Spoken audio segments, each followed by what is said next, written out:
It is once again winter, and it's time for my seasonal newsletter, and that comes along with a new recipe.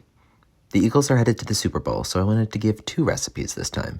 They're both relatively quick and easy appetizers that will be fan favorites. First, we will start with the cheesesteak dip. The ingredients are listed here and are also on the recipe page on my website. For this, you will need chip steak, half an onion, a bar of cream cheese, American cheese, Cheese Whiz, because it's not a cheesesteak without Cheese Whiz, and then some oil and salt and pepper. The first step is to slice up the chip steak into small pieces and then to dice your onion. I'm personally not the biggest fan of onions, and I have some family who cannot eat onions, so for this recipe we're cooking the onions separately and can be added individually, but if you are an onion fan, this can be cooked directly with the meat. Put some oil in the pans and then add your beef and onions in the pan to cook. As you cook the meat, there will be a lot of juice in the pans. Do not let all of that cook out, as this will be helpful and make the cheeses not so thick in the end. Cut the cream cheese and the American into smaller pieces and place it in the pan to melt. As you can see, it can get pretty thick.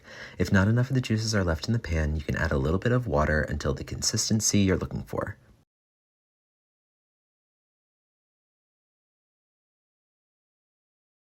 And that's it. It's time to serve.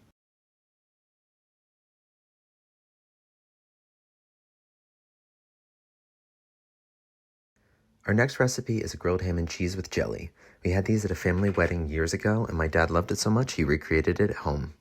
With this recipe, apple jelly is suggested. Not apple butter, but apple jelly, which sadly can be pretty tricky to find.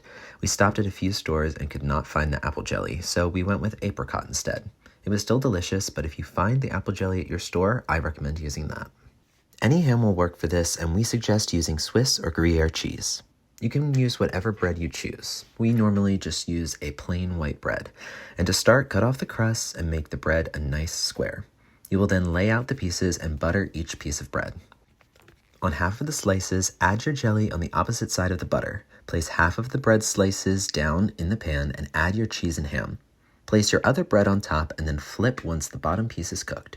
Finish cooking the other sides and then slice each slice of bread into 4 mini sandwiches. And you're ready to serve. Happy winter and go birds.